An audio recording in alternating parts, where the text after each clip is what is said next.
Welcome to CON324, Optimizing Amazon EKS for Cost and Performance. My name is Alex Kestner. I'm a product manager with the Amazon EKS team. I'm joined by Raghav Tripathi, who leads part of our engineering team with Amazon EKS. Really excited to be here today and talk to you about how to run cost-efficient Kubernetes clusters, do so performantly without impacting application availability or other kinds of things that are really critically important to your end users, to your application teams, et cetera. So first, this is a bit of an overview of what we'll talk through today. So for those that aren't familiar, and I would assume that there's not too many of you, we'll talk briefly about what Amazon EKS is, what kind of customer problems we heard that led to the creation of this service and that we continue to try to strive to solve, and then get into all of the kind of good cost stuff that we'll be spending most of the day talking about. So a lot of cost optimization challenges just generally when adopting when you move to the cloud, as well as kind of the amplification of them as you adopt Kubernetes. Starts making sure that we can understand the cost visibility, granular cost visibility with Kubernetes, and then talk about ways that we can optimize these costs. So with AWS Graviton, with EC2 Spot, and then finally, looking into how you can automate quite a bit of this using Karpenter, a new high-performance open-source cluster autoscaler and compute management solution that we launched last year here at re:Invent. So that's what we've got up ahead of us today. We'll get right into this. And for those that aren't familiar, Amazon EKS stands for Elastic Kubernetes Service. And one of the things that we're really big on at AWS is listening to what our customers need and want. And while Amazon EKS has a ton of different customers doing all kinds of things on the platform, it's remarkable, truly remarkable, how common all of their different needs are. They want to get their products to market faster. They want to be able to innovate more rapidly with their own customers and give them the value that their customers come to them for. They want to make it cheaper to operate Kubernetes and operate in the cloud. This is, I think, not just a benefit for Amazon EKS, but also for AWS generally, paying for only what you use and using what you need, and being able to get out of the sort of fixed cost game and depreciation schedule world of on-premise hardware. AWS Compute is great for this, and I think that's something else that we heard routinely from customers. And with that comes the ability to have the kind of performance and scale that you would expect for enterprise-grade production workloads. And finally, this is the last tile on this slide, but it's really kind of the P0 job for us at AWS and Amazon EKS. We heard this repeatedly from our customers, is that security and isolation by design are critical for the workloads that folks were looking to run using Kubernetes on AWS. So I think it's even more important today as kind of the threat landscape continues to evolve. This is absolutely something that we heard over and over and over again. So all kinds of different customers were telling us these same things. And back in 2017, this led to the launch of Amazon EKS, the Elastic Kubernetes Service. It's a managed Kubernetes service. And when we started this project, when we started this service, we had to think about some key things that we wanted to focus on for Amazon EKS, tenets, if you will, or principles that would guide our work both then. And I think that it's a testament to the fact of how enduring these was, that these are still the things that we abide by today. So our goal in 2017 was to bring Kubernetes to the enterprise. We knew that this meant, like I mentioned before, security is job zero.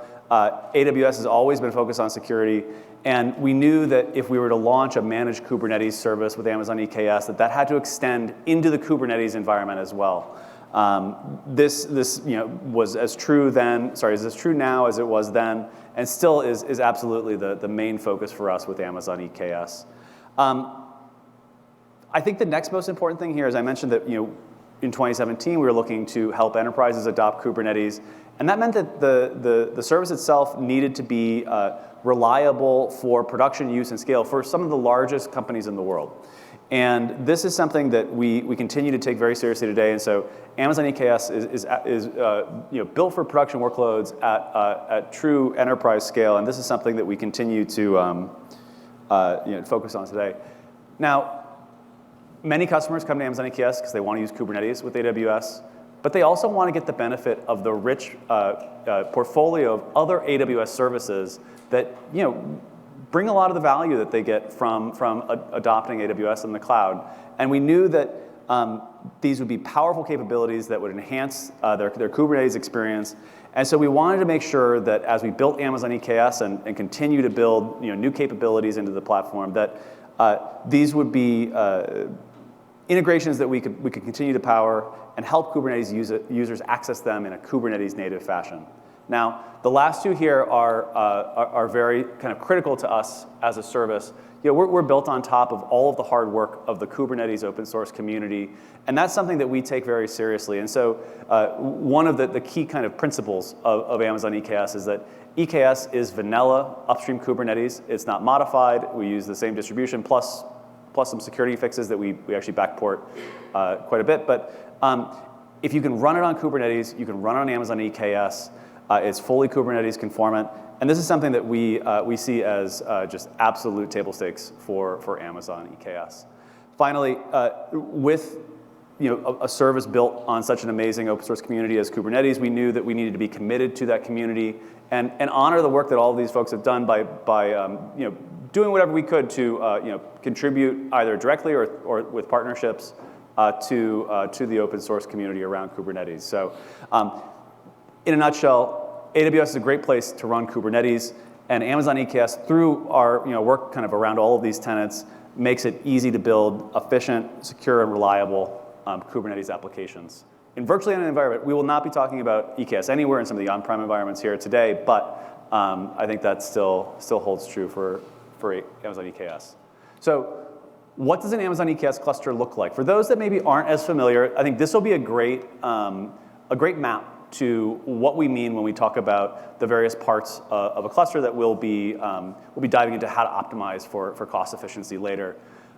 So first and foremost is this kind of top 2/3 of this graphic, the AWS Managed Control Plane. So the AWS Control Plane is a Kubernetes control plane that runs API server and etcd databases in a single tenant and highly available fashion. And in many cases, we're not only following AWS and Kubernetes best practices with how we deploy and manage those, those resources, but also help to influence those and write some of those best practices ourselves from the lessons that we've learned operating Amazon EKS. So first and foremost, with Amazon EKS, you get this AWS Managed Control Plane, but at the end of the day, you need somewhere to run all of the applications that will live on your cluster, delight your users, et cetera. And so that's where this bottom section here, and this is where you as customers can really spend a lot of time focusing. And there's a few different options that you have for cluster compute or worker nodes, and these kind of range from extremely configurable and hands-on to fully serverless compute with AWS Fargate. And in the middle, we have EKS managed nodes and Karpenter. These are managed either parts of EKS or open source, in conjunction with open source projects that you can run to help you manage the compute in your cluster, get a little bit of a help, a leg up from self-managed compute. And this is where we'll be spending a lot of time talking about, because I think for most people, that's a great place to start. Obviously, great benefits for AWS Fargate serverless compute, if that's kind of the model that you're operating on. But this is the lay of the land. Now, let's talk about how we should think about cost with an Amazon EKS cluster. So I'm not going to lie. Getting to cost-efficient Kubernetes clusters is hard. There's a fundamental tension at the sort of foundation of a Kubernetes cluster between cost efficiency and performance and availability. Inevitably, all the application developers that are trying to deploy their applications, hit uptime SLOs, et cetera, are going to want to have as many resources they can possibly convince you to give them to make sure that those applications are well supported. After all, that's where they spend all of their time focused on. This is what they live and breathe every day. On the other side, of course, finance leaders, platform teams, cluster administrators, et cetera, will want to make sure that that the company's getting the best bang for the buck for what they spend with a cloud provider like AWS. And so it would be, I think, it's only fair to mention that there's just a tension at the kind of crux of this problem here. And there's finding the right balance between cost efficiency, performance, application availability, et cetera, can be really challenging. And so I think This is just true for all kinds of IT projects, on the cloud, on premises, wherever, but is especially true in Kubernetes. And speaking of kind of customers from from earlier, we were hearing from our customers that they had sort of three main cost efficiency challenges that they were running into, and we think about these customers in sort of two buckets, right? So I mentioned Kubernetes cluster administrators or platform teams, and then finance leaders. And so I think we'll kind of start on the left, where cluster administrators are really looking to find ways to allocate costs from their cluster, which often are sharing resources across different teams, business unit, applications, et cetera. That's one of the main benefits of Kubernetes, after all, and allocate them correctly to the people who are consuming them. Many customers run large, soft multi-tenant clusters, that is, friendly tenants, different teams within the organization, et cetera, and finding ways of divvying up all the costs for the different resources they use can be really tough.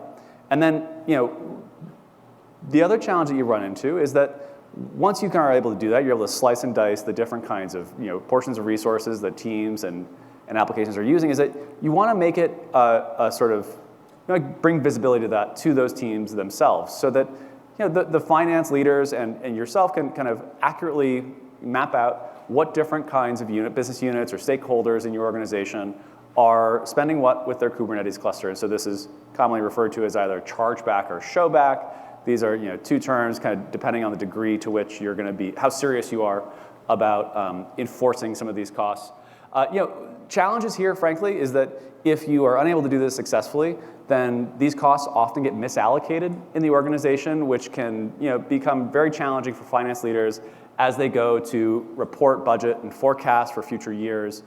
How do you explain why the central platform team consumed 80-90% of your cloud bill, when in reality that's split up between a bunch of different application teams and is just not correctly allocated or charged back. So we were hearing this from customers. We realized this was a challenging time, and I think especially now with the macroeconomic environment, this is becoming that much more important for our customers, and really top of mind for everybody. So that would be true, frankly, for most kind of cloud environments. With Kubernetes, this is that much more acute. And so this is a report from the FinOps Foundation, and you can see how this kind of bubbles out in the data, right? Fewer than 66% of organizations have detailed Kubernetes cost monitoring. Only 22% can accurately predict their Kubernetes costs within 5% or better out the next year. And this is the kind of ambiguity and uncertainty that makes it really challenging for customers to get all of the benefits that we were talking about early on from Amazon EKS and Kubernetes overall. So with this, we knew that this would be something we would have to find a good way to help out our customers with. And let's talk about where these costs come from. So similarly, FinOps Foundation, fantastic report, by the way.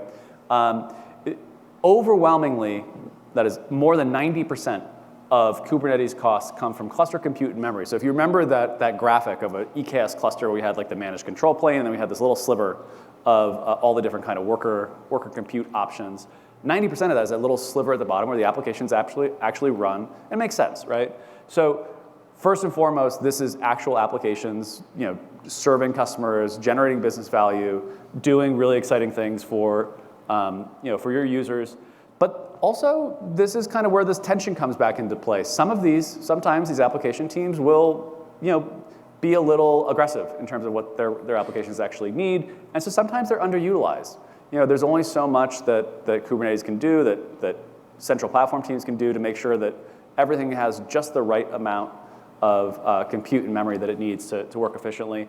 And finally, I think this is kind of in descending order of like how much of a portion they take up. There's just a natural kind of overhead in a cluster, daemon sets, which are valuable, provide critical functions in a cluster. But at the same time, there's kind of this sort of various Kubernetes components, kubelet, et cetera, kubeproxy. So if that's 90% of all the cost of a Kubernetes cluster, the long tail here is interesting, but often not really the critical part. Some use cases can be very storage heavy, so that could drive a shift in the balance a bit. Licenses for third-party software, cluster components, et cetera, can be meaningful, depending again on the individual sort of use case that you may have. And then finally, Amazon EKS, we build 10 cents an hour per cluster for the control plane. Ends up being a very minuscule part of this bill. So when you think about where should we be spending our time, where should we be focusing on optimizing our Kubernetes resource costs, compute and memory is just so clearly the answer. And that's where we'll be spending a lot of time today. Raghav will spend a bunch of time talking about some great options for optimizing your Kubernetes cluster compute through some AWS innovations. And I think that'll be, that's kind of, for us putting together this talk, that was kind of what led us to focus on that. And I think for our customers, that's where obviously they'll be spending most of their time optimizing their costs. So I love this graphic. This is a great graphic. It talks about the FinOps cycle, so the financial development operations cycle. And we'll kind of like work through these different phases today. So obviously, to do anything, you need to understand what your costs look like, where they're coming from. You need to be able to accurately allocate costs, charge, or show back them as required. And then next, you can actually start to look to what to do. So I'm going to hand it off to Raghav to talk about how you can begin to get the kind of visibility that you need to even think about optimizing your cluster compute. Am I audible? All right, looks like it. Thanks, Alex. So next I'll go into what we're doing to help customers get granular visibility into their Kubernetes compute costs. So we see two ways in how customers provision clusters for their organization. Some customers choose to segment their workloads by provisioning multiple clusters. So that's often to get better resilience or security posture. These customers came to us and told us they want to understand how their EC2 costs are being driven by individual EKS clusters. So this year, we launched a capability where all the EC2 instances, when they join an EKS cluster, get automatically tagged with an AWS-generated cost allocation tag. This tag does not count towards your tagging limits. So regardless of how you launch EC2 instances, could be self-managed node groups, managed node groups, or Karpenter, these EC2 instances will be tagged with that specific tag. Then you can use the AWS billing and cost management dashboard to see how individual EKS clusters are leading to your EC2 costs. Those integrate well with your existing finance and billing workflows. Then there are other customers that are provisioning multiple applications into the same EKS cluster. These customers want to understand how the Kubernetes compute costs are they want to slice and dice those compute costs by deployments, by namespaces, or organizational constructs like applications or teams. They also want to break down the EC2 compute costs and then issue it as chargebacks to individual application teams. And lastly, they want to optimize these costs and get actionable recommendations. So we partnered with KubeCost to launch a solution that basically meets these requirements. So I'll go into what that looks like next. So when you deploy KubeCost on Amazon EKS today, you get fine-grained cost visibility. You get the ability to do chargebacks to different teams, as well as actionable recommendations to reduce the cost. The Amazon EKS optimized bundle for KubeCost is available for you to deploy free of charge. So there's no licensing cost. It does include some features that are part of the licensed version of KubeCost. You get support from both AWS support as well as KubeCost support. I'm also glad to announce that starting this week, you can manage the lifecycle of the KubeCost plugin using EKS add-ons in addition to select other marketplace add-ons. So let's look at a customer that's using KubeCost successfully in production with EKS. Adobe has an internal platform called Ethos. That's the platform that hosts their microservices for all their cloud products, so like PDF, Adobe Photoshop, and their Experience platform. They're running up to hundreds of EKS clusters across multiple regions. The platform includes CI/CD pipelines that would then deploy the applications onto these clusters, and often these applications are siloed by different namespaces. So they've been successful in using KubeCost and a labeling strategy to get fine-grained cost visibility for the individual application and then issue that as chargebacks to their teams. Next, I want to step into the next phase of the FinOps cycle. So I talked a little bit about how we are giving you visibility into your Kubernetes compute costs. Let's look into how we can help you optimize those costs as well. So a quick show of hands. How many folks here are using AWS Graviton in production today? OK, I think that's encouraging to see. I'm hoping that number goes up after this talk. So for folks that are not familiar, what is AWS Graviton? It's a 64-bit chip that is designed by AWS in partnership with ARM. It powers many of the 5th and 6th generation EC2 instance types today. We have used our experience of running cloud-native workloads at scale to implement targeted optimizations that reduce costs and lower the power consumed by them. This allows us to pass those costs. This allows us to lower the costs and pass those back to you. Being able to create the server, the silicon, and the teams that write the software for it all under the same roof have allowed us to cut across certain organizational boundaries and iterate much faster. If you remember, like Graviton 1 was launched in 2018. It worked well for scale-out workloads. However, like that let us like figure out how to get feedback from customers and how they plan to use this technology. In 2019, we launched Graviton 2. That offered 40% better price performance compared to other x86 EC2 instances. So we are at the third generation of Graviton now. Graviton 3 became generally available this year and offers 25% better performance compared to Graviton 2. At AWS, we are heavily focused on how to drive efficiency and continuous innovation in our overall architecture. Graviton 3 uses 60% or is 60% more energy efficient for the same performance compared to other EC2 instance types. So it helps you meet your carbon efficiency goals and drives down your overall power consumption. C7G instances are generally available. They're powered by Graviton 3. And they offer the best price performance for compute-intensive workloads today. So if you're doing any gaming workloads, video encoding, or CPU-based ML, these are a great fit for it. I'm sorry?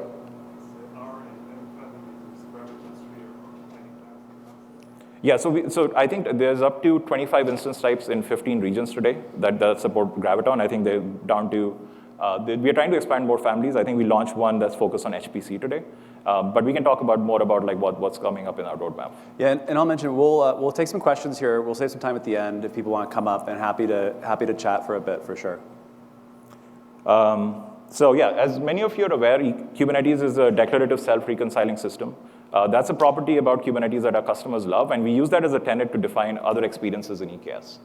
So I want to talk about how would you launch Graviton capacity in Amazon EKS. So if you're aware, like EKS CTL is our official CLI. It allows you to manage the lifecycle of a cluster in a declarative manner. So on the left, we have a cluster config spec, which will create a cluster, a managed node group, and 2 C7G instances in it. You can also create a managed node group with a mix of ARM instance types as well as x86 instance types. That's in case your applications are not all ARM compatible yet. I'll talk more about that in the next slide. On the right, Karpenter, I think Alex briefly touched on it, is an intelligent and high-performance dynamic compute provisioning solution. Karpenter is like a good way to think about it is it's a parallel to cluster autoscaler. It's fully Kubernetes native, so it uses a custom resource called provisioner to basically, that's how you instruct it on the capacity gets launched as your applications are scaling in the cluster. So with a few lines of YAML on the right, you're instructing Karpenter to launch ARM nodes as you're scaling application workloads in your cluster. So you may be wondering what you need to do to have your applications run on Graviton. The first and most important thing is the language and the ecosystem you're using should be multi-architecture aware. And it should be allow you to create artifacts on on target architectures. Go and Rust are really common ones. You can also recompile many Java applications using the Amazon Corretto JDK ARM64 build to make them run on Graviton. Amazon ECR, which is our native container registry, has been multi-architecture aware since 2020. So you can create container images that work on different operating systems architectures from the same source code and then reference them from the same manifest name. Next, I want to talk about a customer that's been using Graviton successfully in production for a couple of years. So Snapping, as some of you may be aware, is the company that builds the social media applications like Snapchat and Bitmoji.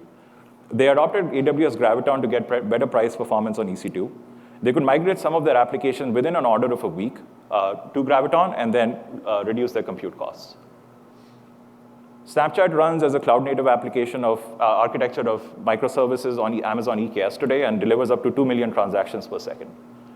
They're using C6G instance type to basically power the core of their messaging service, which is at the heart of their platform. Once they migrated to using C6G instance types, they could reduce the overall CPU utilization by 10%, and then hence reduce the size of their messaging fleet. Next, I'll dive into EC2 Spot, which is a common way how customers reduce their compute costs as well. So firstly, what is EC2 Spot? Spot is just spare EC2 capacity. At the infrastructure layer, there's no difference between on-demand instances, reserved instances, and Spot instances.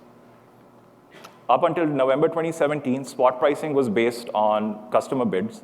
That made it hard to predict the pricing and the capacity more volatile. That's not the case anymore. If the capacity that you're requesting from Spot is available, you will get that capacity. Spot pricing changes very infrequently, and it depends on like the long-term supply and demand of the instances that you're requesting. A property that's unique to Spot is the capacity can be interrupted with a proactive or reactive warning. That usually happens when there's a spike in the on-demand capacity. There's no more spare capacity left, so then we have to reclaim the capacity back. I'll dive more into interruptions in the next slide. So we think like Amazon EKS and EC2 Spot are a great fit for certain workloads. I want to talk about some of the best practices to keep in mind. So diversity is the single most important best practice when using Spot. The more your applications can make use of different instance types, families, sizes, and availability zones, the more you'll be able to make use of the available spare capacity. Spot is also a great fit for time-flexible workloads. These are workloads that don't need to run in the peak usage periods. I briefly touched upon interruptions in the last slide. So we recommend customers to use Spot for short-lived and interruptible workloads. If you're using them for like long-running or stateful workloads, like the likelihood of them being impacted when their capacity is reclaimed is higher. Both Amazon EKS managed node groups and Karpenter natively handle the Spot interruption warning, and then cordon and drain the workloads running on your in the node that's being reclaimed. So I want to go into what is a Spot allocation strategy in this slide. The combination of an instance type and availability zone in your Spot capacity request maps it to a Spot capacity pool. If you're significantly diversified across multiple instance types and availability zone, then your Spot capacity request can be fulfilled from multiple capacity pools.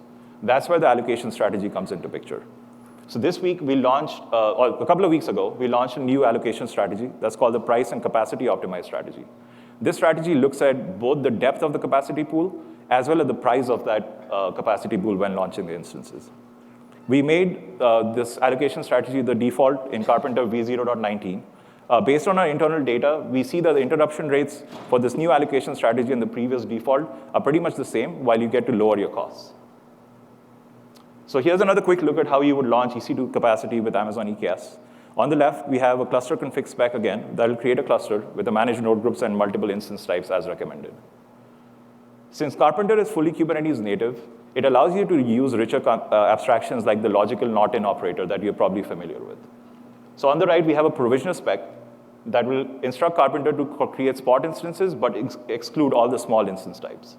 It's also tainting all the nodes that are being provisioned with a taint key called fault tolerant, which instructs the scheduler to only schedule the pods that tolerate this explicit taint while scheduling the pods.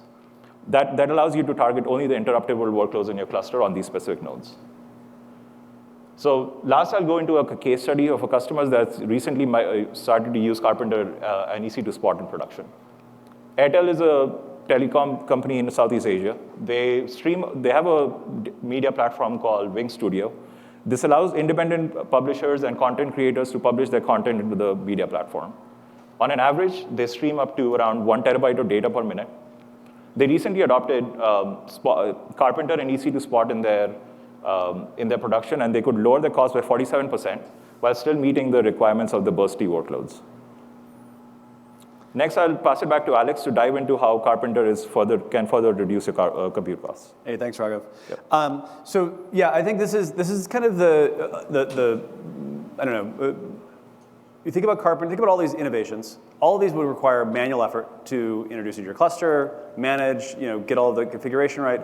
One great thing about Karpenter is that it encodes and automates, in some cases, all of these best practices and configurations within its own code base. And so I'm going to spend this last 10, 15 minutes or so talking about Karpenter and specifically how it enables a really powerful set of capabilities for improving the cost efficiency of Kubernetes clusters. So for those who are not familiar, we've touched on it a little bit. You've seen snippets of the Karpenter provisioner in the sections that Raghav just did around Spot and Graviton.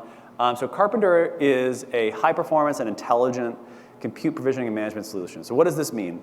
This means that Karpenter not only helps launch new compute when there isn't enough in a cluster, that is, pods are pending and you need more nodes to allow them to run. It also means that it then takes over to some degree control of the lifecycle of those nodes. And so this becomes a really powerful mechanism to enact many of these cost efficiency mechanisms that I'm going to talk about here in a second. So the other thing that I think is really worth highlighting about Karpenter is that we've built it in a way so that it's very deeply integrated and aware of all of the Kubernetes scheduling semantics, as well as all of the great innovations from Amazon EC2. So all of these things like Spot best practices around diversity and interruption, various things around Graviton and architecture, all of these are kind of brought together in Karpenter, and it ends up being the kind of connective tissue between your Kubernetes cluster and the workloads in it, and all the capabilities available to you on the AWS cloud.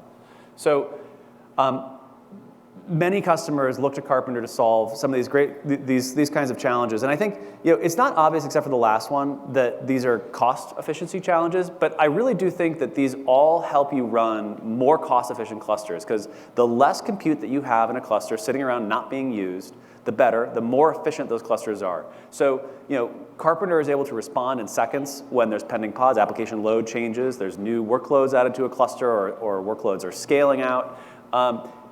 This means that you don't have to over provision as much as you would have previously.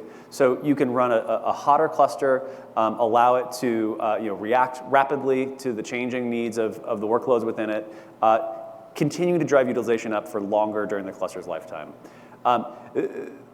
Secondly, I mentioned that Karpenter is sort of deeply Kubernetes native. It takes advantage of all of you saw like the not in operator in a previous example. This all enables a pattern of cluster operations called GitOps. This dramatically reduces the operational overhead and undifferentiated heavy lifting that comes with managing Kubernetes clusters. And this helps drive down the total cost of ownership of running Kubernetes on AWS and with Amazon EKS. Finally, this one is very obviously directly related to cost efficiency. Karpenter intelligently picks EC2 instance types and even will consolidate or reschedule pods to improve the efficiency of the cluster overall. We'll get into this in a bit. We'll talk a little bit about how consolidation works, and a little bit more on the next slide about this instance type selection process. So for all these reasons, these are great reasons to look at Karpenter for your Amazon EKS clusters. So I mentioned intelligent dynamic instance type selection. So when new workloads come into the cluster, new pods are launched and they're pending, because there's no capacity to run them, Karpenter will look at all of the resource requests, both CPU memory, accelerated extended resources, for example, and then say, hey, what's the best EC2 instance type for the exact amount of capacity that I need right now? And that means that instead of launching a duplicate of kind of an existing kind of capacity type, so a C7 2XL, and you just have another C7 2XL, et cetera, we'll launch whatever is the best fit. So this helps you improve cost just out of the box without even enabling any of the sort of more advanced Karpenter capabilities. This intelligent instance type selection is really powerful. We'll get into workload consolidation on the next slide, but this is truly sort of a new and unique capability of Karpenter that I'm really excited about. I mentioned earlier that Karpenter is, we built Karpenter both as a deeply Kubernetes native project, but also as very deeply integrated into the AWS compute fabric. So things, all the kinds of innovations that come out of EC2. And as a result, what this means is that with Karpenter, you get encoded within it all of the best practices to use EC2 Spot capacity or AWS Graviton instances. Makes it extremely easy to fold those into your cluster to whatever degree would make sense for your use case and workloads. This fourth one rather, I think is interesting. Mentioned it earlier. Launching faster means you can run hotter. Don't have to run over provision capacity in your cluster just in case workloads are suddenly scaling out. This is a very powerful, I think, and somewhat counterintuitive to some degree aspect of Karpenter. We took a goal to launch new nodes very quickly in Karpenter last year, and right now we're seeing new nodes in sort of a variety of environments launch in under a minute. So sometimes even as fast as 40 seconds or so. And you can start to think about kind of the implications that has for how you would think about compute in your clusters. As we continue to invest in driving that time down further and further, what does that mean in terms of over-provisioning? Do you really need to have as much spare capacity just in case? All of these things help improve the cost efficiency of your Amazon EKS clusters. So finally, great value on lower operational overhead. Just a few CRDs, Kubernetes native, et cetera. It's very, very straightforward to get started. So All these great ways to lower costs with Karpenter. So I mentioned this earlier, I kind of touched on some of these things, right?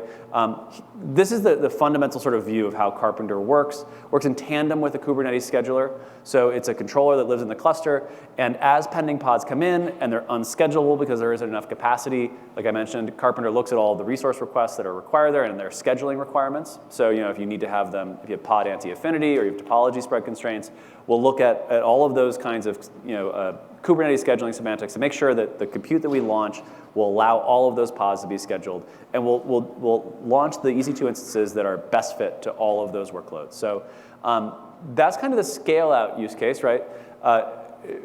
When you don't need to launch capacity, by the way, Karpenter will just use existing capacity, let the kube scheduler do what it's good at. As workloads come out of the cluster, things quiet down, et cetera, Karpenter will terminate empty nodes by default. So if there's nothing but daemon sets, Karpenter will spin those nodes down automatically. This I think makes sense and is pretty straightforward, but worth mentioning at least. And of course, very Kubernetes aware of the workload scheduling requirements. So if you have, so for example, the opposite use case of high availability, you maybe have some machine learning training workloads where you do want to keep everything in the same AZ. Either way, Karpenter will pick these up and make sure that the compute capacity that you get is what those workloads need. So I mentioned consolidation. This is a new feature that we launched in August. And this is something that's kind of a step beyond just terminating empty nodes, those nodes that just have daemon sets. So this is a new feature. You can enable it simply by a single Boolean flag in the Karpenter provisioner. And what this does is it looks at all of the capacity in a cluster, and it looks at all the pods and all of their resource requests and scheduling requirements, et cetera, and looks for opportunities to improve the utilization of a cluster and drive down the cost of the compute there. So it'll work in a couple of different ways, which I'll kind of dive into in the next slide. But suffice to say, it will reschedule pods onto existing capacity where there's space for them, or launch new and more cost-efficient capacity where you could maybe replace a more expensive node with a cheaper one, either an AWS Graviton node or a Spot node, and that will help drive the utilization of your cluster up and improve the cost efficiency automatically. Extremely exciting feature, I think. Really helps kind of. This is when I say Karpenter is an intelligent compute provisioning solution. This is part of what I'm talking about. I think it's a really really exciting thing. So how does consolidation work? Because this, with all of this kind of intelligence and automation, it's worthwhile to be very clear about kind of what steps Karpenter takes to be able to do this kind of thing. So, by the way, Karpenter's open source. You could easily go and read the source code and decipher this for yourself. But at a high level, here's the consolidation flow. So we have a consolidation poll period that initially is 10 seconds. So we look at the cluster every 10 seconds. And then if there's no changes, we pause for 5 minutes to not just churn through the API server. When there's changes detected, consolidation springs back into action. And the next step then is we look for nodes that could be good candidates for consolidation. And so this means they're launched by a Karpenter provisioner that had consolidation enabled, because you can have multiple provisioners in a cluster, or you can run Karpenter. You can have compute in a cluster that maybe isn't managed by Karpenter. Second, we have an annotation that will respect that's do not consolidate. So if you have workloads that are really sensitive to being moved around and you want to make sure to manage them a little bit more carefully, you can mark them as to not be consolidated with this annotation. And then we also only look for nodes that are healthy, initialized, report is ready, extended resources are registered, kind of everything that would tell you that the node is ready to go. Next, we take all these candidate nodes and we sort them by something that we call a disruption cost. And so what this means is that it's kind of a few different things that we take into consideration. First, the number of pods, because if we were to terminate that node, that'd be the more pods that need to get rescheduled, the more disruptive that would be. We also look at the age of the node. So Karpenter has a concept of a node TTL, or lifetime, meaning after X seconds, days, weeks, whatever, we'll just automatically terminate that node. If a node's coming up to that, the end of its lifetime, that's not as impactful. Right, it would have been terminated anyway, so that also factors into this disruption cost. And then finally, there's a Kubernetes annotation. I can't remember if it's in beta or alpha, but pod deletion cost. So if you have specific and detailed information about some kind of abstract cost for deleting a pod, you can specify that on the workload itself and let Karpenter know, hey, this is a really expensive pod to disrupt, so please don't. And we'll take that all into consideration. And then find the ones that will cause the least amount of disruption.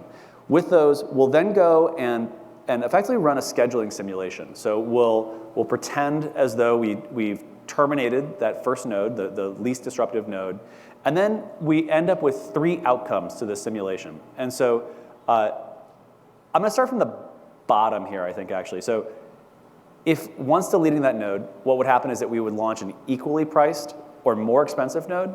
We will do nothing. Obviously, that wouldn't make sense. We'll move on to the next candidate node, give it another shot. Now, the more interesting ones are the first 2. So if we do the simulation, and it turns out there's actually enough capacity in the rest of the cluster to handle all of the pods on the candidate node, great, let's just get rid of it. We don't need it, it's pure waste. And so let's go ahead, terminate that node, let all of the pods sort of make their way to other capacity. You may have seen this in the keynote from Barry Cooks, the AWS Kubernetes vice president. It was a great demo from Shishal Joshi, one of our developer advocates. And you can see this happen extremely quickly because that capacity is already there. It's able to accept those pods and just kind of keep them going relatively easily. The other one that's a little bit more interesting is if we find that what we would do if that node didn't exist and those pods were pending is to launch a cheaper node, and truly cheaper, like if the dollars, the amount of the cost per hour were less than the node the candidate node, we'll then do a thing that we call shrinking a node. And so what we'll do is we'll launch that new node, which is cheaper than the candidate node that we were terminating, and then the kube scheduler will go and do its thing and reschedule all the pods on that node and a combination of existing capacity. So those 2 outcomes, I think, are the really interesting ones. We have some work coming up here that you can go on to the Karpenter GitHub repository to check out, where we're expanding even further what consolidation can do, things like terminating multiple nodes simultaneously to make it work even faster, et cetera. This is an area where, I mentioned how Amazon EKS is committed to open source in the Kubernetes community.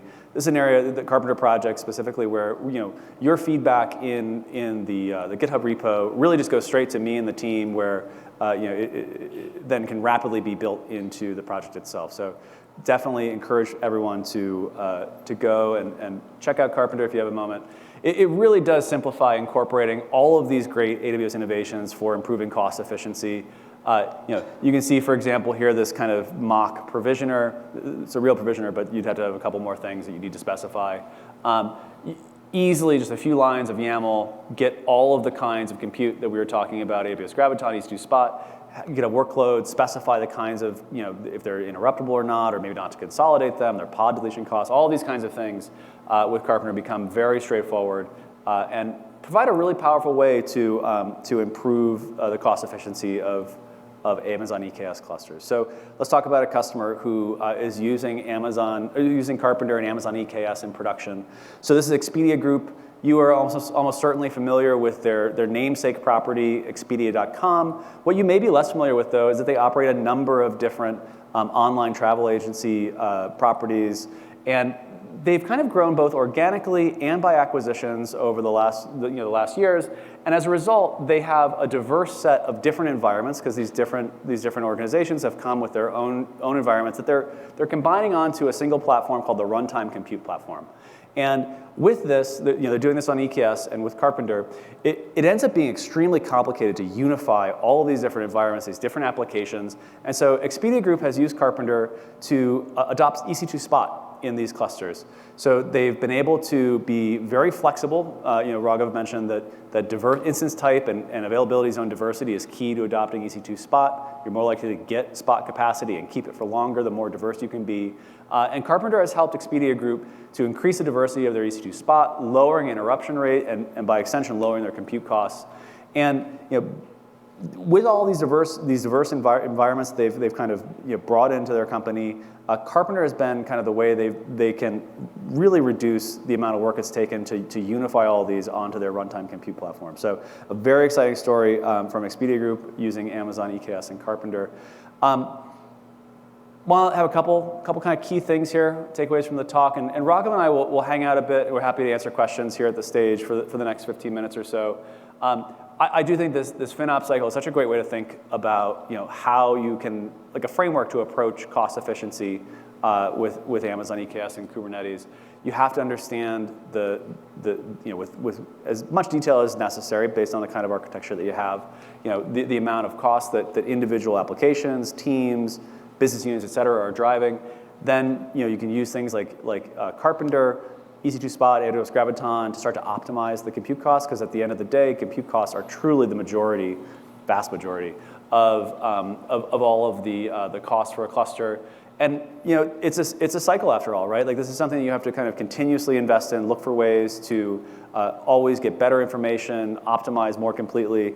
And I think that's a kind of great way to wrap this up. I want to thank you all for your time today. Again, Raghav and I will hang out here and answer some questions. Thank you.